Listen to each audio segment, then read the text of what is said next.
Salut les cathos, j'espère que vous allez bien. Heureux de vous retrouver pour une nouvelle vidéo. Salut Sébastien, comment tu vas? Ça va bien. Bah merci Sébastien d'avoir accepté de refaire une vidéo avec moi. Et aujourd'hui Sébastien, tu nous as préparé 5 questions, je crois, c'est ça? Oui. D'accord. Alors aujourd'hui, on va essayer de répondre à ces questions assez rapidement et surtout simplement. Voilà donc, je D'accord. t'écoute pour ta première question. Alors on y va. Pour la question numéro 1, que signifie le nom de Jésus? D'accord, que signifie le nom de Jésus? Alors ce qu'il faut savoir, c'est que dans l'évangile, le Christ a beaucoup de noms. On le surnomme Jésus, on le surnomme Christ, on le surnomme Emmanuel. Tu comprends? Il a beaucoup de noms. Alors je vais déjà t'en donner deux. Je vais te donner ce que signifie le nom de Jésus et le nom d'Emmanuel. Alors pour ta réponse, c'est assez simple en fait. On trouve ça dans l'évangile selon saint Matthieu, au chapitre 1, versets 18 à 23. Regarde ce qu'il est écrit. Voici dans quelles circonstances Jésus-Christ est né. Marie, sa mère, était fiancée à Joseph. Mais avant d'habiter ensemble, elle se trouva enceinte par l'action de l'Esprit Saint. Joseph, son fiancé, était un homme droit et ne voulait pas la dénoncer publiquement.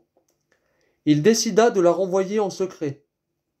Comme il y pensait, un ange du Seigneur lui apparut dans un rêve et lui dit, « Joseph, descendant de David, ne crains pas de prendre chez toi Marie, ta femme, car l'enfant qui a été conçu en elle vient de l'Esprit Saint. Elle mettra au monde un fils, et tu l'appelleras Jésus, car il sauvera son peuple de ses péchés. » Voilà donc ce que signifie le nom de Jésus. Dieu sauve. Alors il y a deux choses à retenir à travers ce texte. D'abord, le nom de Jésus. Tu l'appelleras comme ça, c'est ce que l'ange dit à Joseph. Car il sauvera son peuple de ses péchés. Tu comprends, Dieu sauve, donc nous sauve de nos péchés.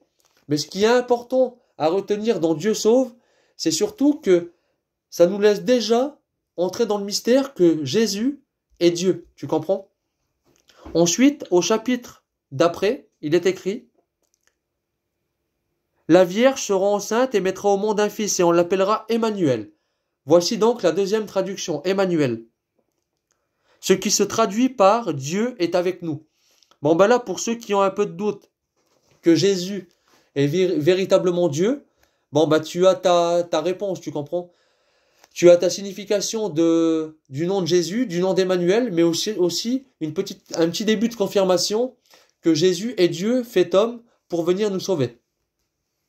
Voilà. Si on peut passer à ta deuxième question. On y va. Pour la numéro 2, pourquoi Jésus est-il appelé Christ? D'accord. Alors pourquoi est-il appelé Christ? D'abord, il faut savoir que Christ, en grec, veut dire celui qui est choisi par Dieu. Alors après, maintenant, il faut commencer à rentrer dans le mystère. Pourquoi est-il choisi? Pourquoi faire? Alors, ce qu'il faut aller, il faut remonter dans l'Ancien Testament et lire le prophète Isaïe au chapitre 9, verset 6. Verset 1 à 6.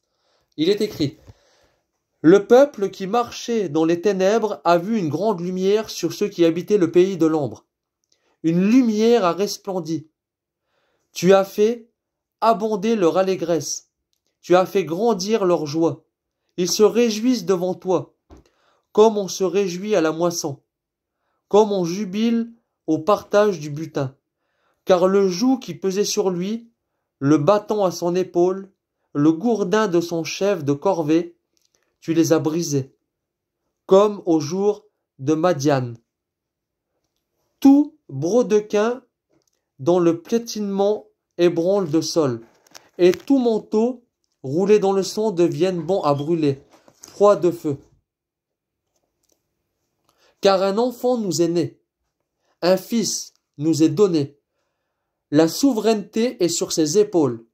On proclame son nom, merveilleux, conseiller, Dieu, fort, Père à jamais, prince de la paix. Il y aura une souveraineté étendue, et une paix sans fin, pour le trône de David et pour sa royauté, qu'il établira et affermira sur le droit de la justice. Dès maintenant et pour toujours, l'ardeur du Seigneur de l'univers fera cela. À travers ce texte, on a déjà une annonce du Christ, c'est-à-dire du Messie. Tu comprends? Le Messie, c'était le Sauveur qui était annoncé dans l'Ancien Testament pour venir justement délivrer le peuple d'Israël de l'esclavage, du péché, tu comprends? Donc, à travers ce texte, nous avons déjà une petite partie de pourquoi Jésus est-il appelé Christ. Tu comprends? Parce que le Christ, c'est le Messie en fait. C'est celui qui est venu sauver les hommes. Ensuite, on repart dans le Nouveau Testament. Dans Jean 1, 35 à 42. Regarde ce qu'il est écrit. Donc Jean 1, 35 à 42. Le lendemain, Jean était de nouveau là, avec 2 de ses disciples. Quand il vit Jésus passer, il dit, « Voici l'agneau de Dieu. » Les 2 disciples de Jean entendirent cette parole et ils suivirent Jésus. Jésus se retourna, il vit qu'ils le suivaient et leur demanda, « Que cherchez-vous » Ils lui dirent, « Où demeures-tu, Rabbi ?» Ce mot signifie « maître ». Il leur répondit, « Venez et vous verrez. » Ils allèrent donc et virent où il demeurait, et ils passèrent le reste de ce jour avec lui.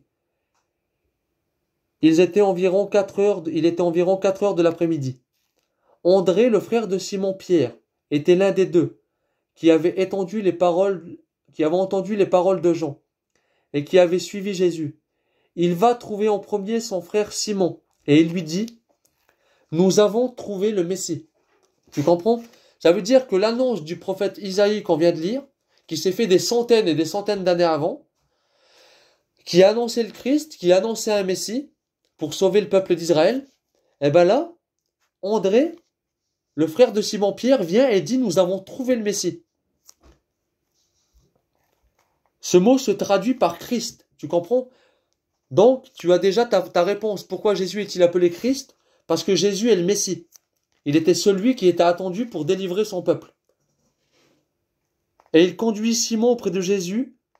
Jésus le regarda et dit, « Tu es Simon, le fils de Jean, on t'appellera Céphas. » Ce nom signifie Pierre. Tu comprends? Voilà pourquoi Jésus est appelé le Christ. Parce que le Christ, c'est le Messie. C'est celui qui était désigné par les prophètes, qui était annoncé pour venir délivrer son peuple.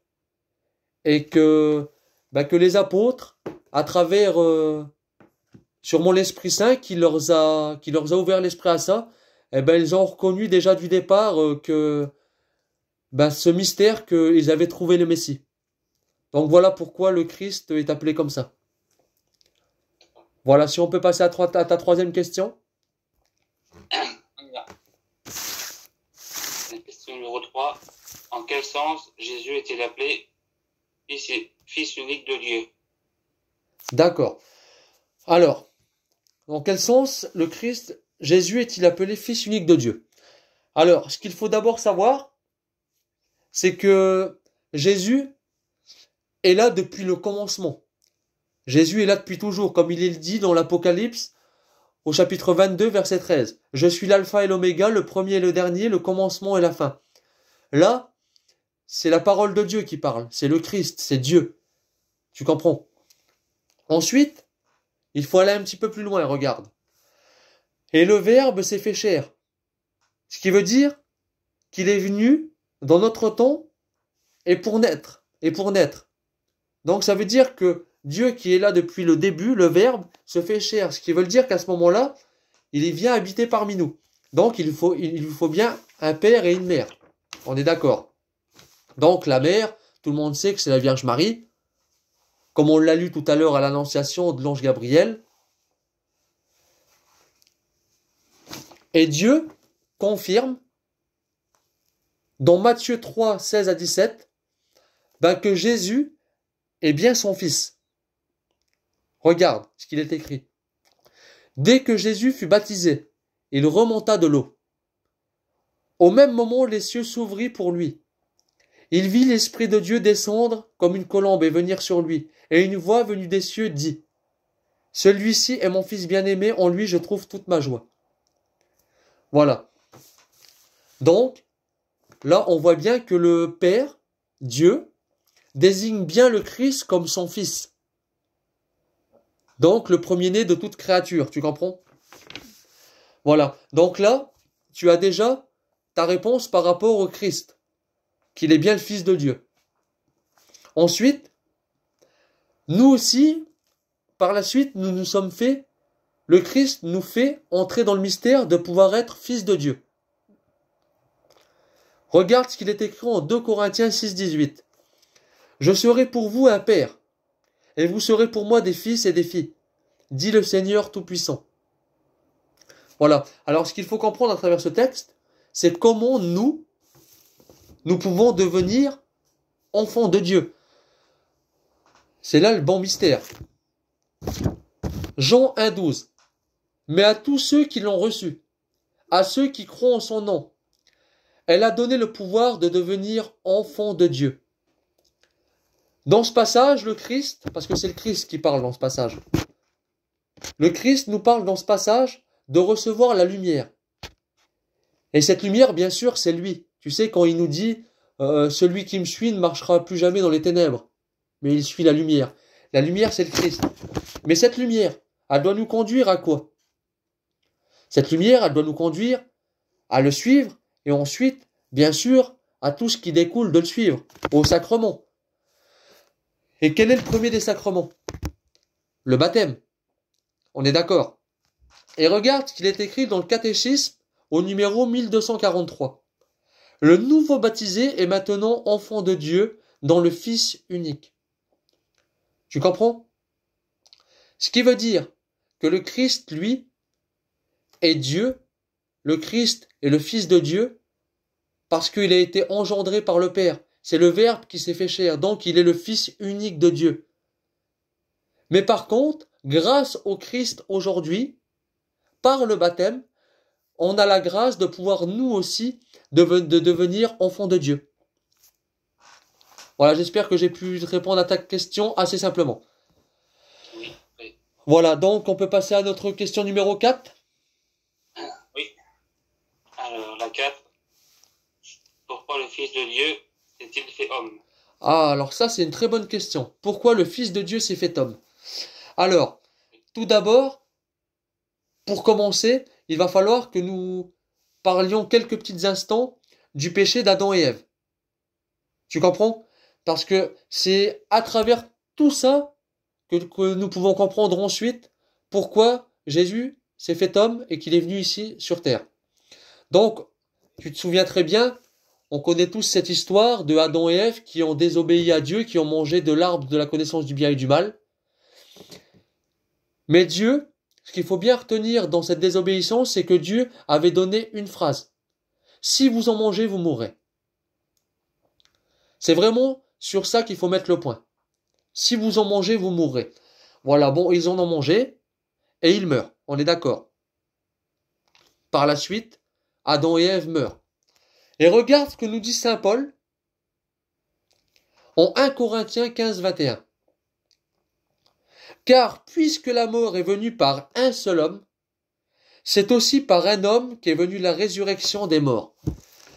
Voilà, tu comprends? Dans ce texte, saint Paul nous fait comprendre que la mort a été installée par rapport au péché d'Adam et Ève. Mais que la résurrection viendrait aussi d'un homme. La résurrection, bien sûr, c'est la fin de la mort. Et c'est Jésus qui est venu faire ça. On a vu tout à l'heure que dès sa naissance, Jésus est annoncé comme sauveur, à travers les textes que nous avons vus, ta première question, à travers le texte d'Isaïe, tout ça. Regarde en Luc 2, 11. C'est aujourd'hui, dans la ville de David, il vous est né un sauveur qui est le Christ, le Seigneur. Voilà. Dans l'évangile selon saint Luc, le Christ, dès sa naissance, est déjà annoncé comme un sauveur. Mais un sauveur de quoi alors, si la mort ne se serait pas installée jusqu'à aujourd'hui? 1 Jean 4, 14. Et nous avons vu et nous attestons que le Père a envoyé le Fils comme sauveur du monde. C'est le Père qui a envoyé le Christ pour encore sauver le monde. Sauver le monde de quoi? De la mort. Voilà, j'insiste beaucoup sur ça parce que je sais qu'il y a beaucoup de gens qui ne croient pas au péché originel, qui ne croient pas que la mort s'est installée et que la mort se retransmet depuis le début de ce péché à tous les enfants d'Adam et Ève, à tous sans exception, sauf la Vierge Marie bien sûr qui a été protégée par Dieu, mais ça bon, c'est différent. Mais la mort s'est installée. Sinon, que voudrait dire le passage de l'Écriture? Comment d'un être impur pourrait-il sortir un être pur? Il ne peut en sortir aucun, tu comprends? Donc c'est vraiment la mort qui a été installée et c'est ça que le Christ est venu casser. Regarde ce qu'il est écrit en 2 Timothée 1,10. Maintenant, par l'apparition de notre Sauveur Jésus-Christ qui a détruit la mort et a mis en évidence la vie et l'immortalité par l'Évangile. Voilà, pour ceux qui ne croient pas au péché originel et que la mort s'est installée, ce passage est clair. Le Christ est venu détruire la mort. Donc, si la mort ne se retransmettrait pas depuis le début par le péché d'Adam et Ève,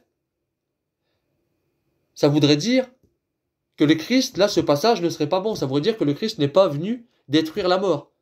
Donc, on est bien dans une continuité de gens qui meurent à cause du péché d'Adam et Ève. Voilà. Alors, ce qui est important de comprendre maintenant, c'est comment il a détruit la mort. 1 Pierre 2,24. Lui, qui a lui-même porté nos péchés dans son corps à la croix, afin que, libérés du péché, nous vivions par la justice, c'est par ses blessures que vous avez été guéris. Saint Pierre, dans ce texte, nous fait comprendre que c'est par sa mort sur la croix que le Christ a vaincu la mort. Tu comprends? Ce qui veut dire que par sa mort, le Christ, à sa résurrection, nous invite à travers les sacrements, à travers le baptême, à vivre par lui, à nous incorporer à son corps pour pouvoir vivre en lui et par lui. Donc ce qui veut dire que par le péché d'Adam et Ève, la mort s'installe jusqu'au Christ et à partir du Christ, le Christ détruit la mort, institue son Église, les sacrements, et la mort n'est plus, et celui qui s'attache au Christ vit. Voilà, j'espère que cette réponse a été assez simple. Oui. Voilà, donc c'est parti pour ta 5e question. Ça marche, on y va. La 5, que signifie le mot incarnation? Alors, que signifie le mot incarnation? Alors, je t'ai sorti directement un passage très simple du catéchisme au paragraphe incarnation. Voilà, comme ça la réponse est claire, nette et précise. Regarde ce qu'il est écrit. Le Fils de Dieu s'est fait homme en prenant un corps et une âme semblables aux nôtres, dans le sein très pur de la Vierge Marie par l'opération de l'Esprit Saint. Le mot incarnation est résumé dans ce texte. C'est le Fils de Dieu qui s'est fait homme à travers le sein de la Vierge Marie. Cette réponse ne peut pas être plus simple que ça. Voilà, c'est vraiment ça. Ensuite, pour rajouter un petit supplément, je t'ai sorti le symbole d'Athanase. Regarde ce qu'il est dit. Mais il est nécessaire au salut éternel de croire fidèlement aussi à l'incarnation de notre Seigneur Jésus-Christ. C'est donc la foi droite de croire et de confesser que Jésus, Fils de Dieu, est Dieu et homme. Il est Dieu engendré de la substance du Père avant les siècles, et homme né de la substance de la mère dans le temps. Il est donc homme parfait et Dieu parfait. À travers ce texte, on comprend que l'incarnation n'est pas que Jésus fait homme. Il nous faut croire en tant que catholiques que l'incarnation est Jésus fait homme, bien sûr, mais aussi Jésus, Dieu. Tu comprends? C'est pas soit Jésus Dieu ou Jésus homme. Jésus est Dieu et homme, et c'est la même et unique personne. Je pense surtout à des églises protestantes qui pensent que Jésus n'est pas Dieu, par exemple, qu'il est le Fils de Dieu. Bien sûr qu'il est le Fils de Dieu, mais il est aussi Dieu. C'est un grand mystère pour nous à comprendre ça. Tu comprends? Donc, pour un catholique, il est absolument nécessaire, comme il est dit dans le symbole, de croire que Jésus a été engendré, il s'est incarné dans le sein de la Vierge Marie en tant que Dieu et en tant qu'homme. Alors, réellement, si je voudrais te rajouter un petit supplément, qu'on pourrait peut-être développer dans une prochaine vidéo, c'est que, à la croix, le Dieu homme, c'est le Dieu ne meurt pas, tu comprends? À la croix, le Jésus Dieu ne meurt pas, car Dieu ne peut pas mourir. À la croix, c'est vraiment le Jésus, le Christ, homme, qui meurt et qui rachète le monde en étant Dieu, tu comprends? Voilà. Donc nous avons terminé tes 5 questions. Voilà, je ne sais pas si tu as quelque chose à rajouter. Non, c'est bon. Tout va? Ah ben écoute Sébastien, voilà, donc on a mis 21 minutes, 5 questions. Je pense que c'est assez correct et assez simple. Voilà. J'espère que tu pourras revenir refaire une vidéo avec nous. Pourquoi pas le prochain coup peut-être faire une autre vidéo et peut-être sortir de l'église catholique et peut-être parler un peu de d'autres églises peut-être. Voilà, on pourrait peut-être faire ça. Et je suis très content d'avoir pu refaire une vidéo avec toi. Ben, moi aussi. Voilà, donc eh ben écoute, je te dis au revoir et je te dis à la prochaine. Ça marche. Voilà, ben écoutez, donc on dit au revoir quand même à nos salut les cathos. Au revoir. Voilà. Bah écoutez, que Dieu vous bénisse. Un petit pouce bleu si la vidéo vous a plu. Un petit commentaire et un petit partage, n'hésitez pas. Voilà, que Dieu vous bénisse. Et à plus les cathos. Salut Sébastien.